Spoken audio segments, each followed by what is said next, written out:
আজ করব মোচার চপ। তার জন্য মোচাটা নুন আর হলুদ দিয়ে সেদ্ধ করে নিয়ে একটু চটকে নিয়েছি, আর এখানে একটা আলু সেদ্ধ করে নিয়েছি, আর এখানে নিয়েছি ভাজা বাদাম আধা ভাঙা করে রেখেছি। এরপর এটাকে আমি মণ্ডটা তৈরি করব মোচার চপের জন্য। কড়াইয়ে তেল দিয়ে দিয়েছি, তেলটা গরমও হয়ে গেছে। এবার আমি দেব সামান্য জিরের গুঁড়ো,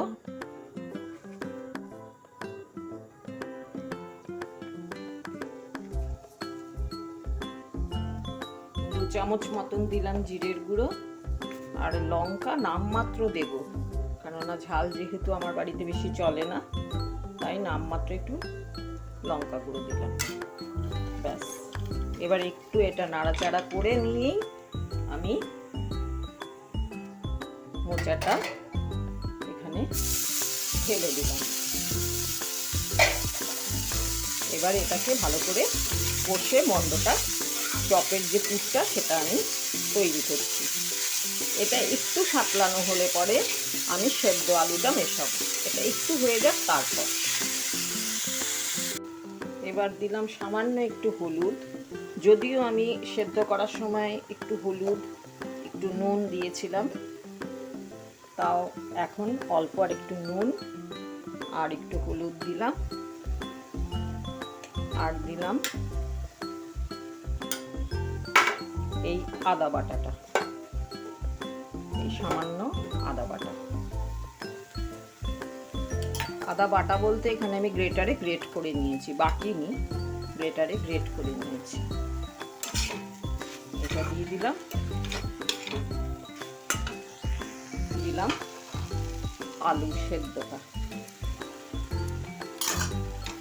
ব্যাস, এবার আমি এটাকে ভালো করে মিশিয়ে পুরো পুরটা তৈরি করে নিচ্ছি। খুব সামান্য দিয়ে দিলাম একটু গরম মশলা, খুবই সামান্য দিয়েছি, তোমরা যে যেরকম খাবে সেই টেস্ট অনুযায়ী দিও। আর দিলাম সেই বাদাম ভাজাটা, যেটা একটু আধ ভাঙা করে রেখে দিয়েছিলাম। ব্যাস, আমার পুরো পুর রেডি। এরপর আমি চপটা ভাজবো, তোমরা দেখতে থাকো। পুরটা পুরো রেডি। এটা একটু ঠান্ডা হতে দিতে হবে আমাকে, কারণ এত গরম তো হাতে আমি চপটা গড়তে পারবো না, একটু ঠান্ডা হতে সময় দিতে হবে। এই আমার পুরটা রেডি হয়ে গেছে। এই হচ্ছে পুরটা মোচার। আর এখানে আমি কর্নফ্লাওয়ার একটু গুলে নিয়েছি, আজকে 4টের বেশি আমি ভাজবো না, তাই অল্পই গুলে নিয়েছি কর্নফ্লাওয়ার। আর এই হচ্ছে বিস্কিটের গুঁড়ো, যেটা লেড়ে বিস্কুট আমি গুঁড়ো করেছি ঘরেই করে, এই গুঁড়োটা রেডি করেছি। এবার চপগুলো গড়ে নেব।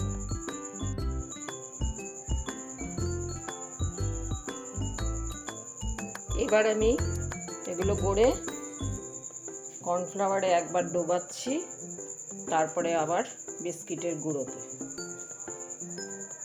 আবার একটা কোট দেবো, দুটো করে কোট দিচ্ছি।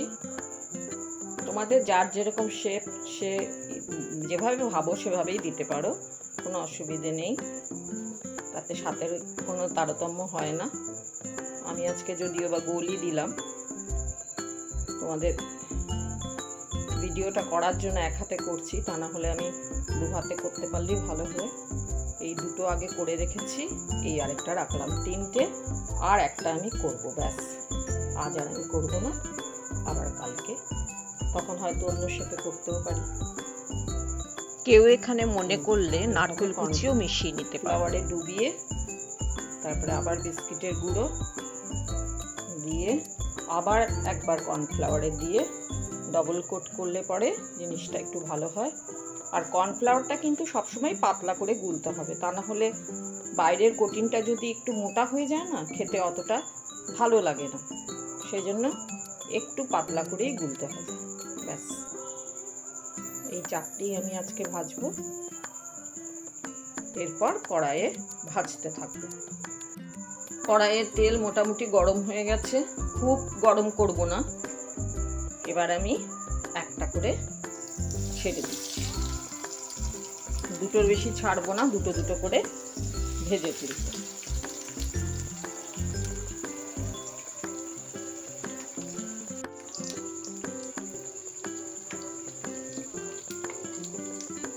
এইবারে এক পিঠ হয়ে গেছে, আরেক পিঠ উল্টে দিলাম।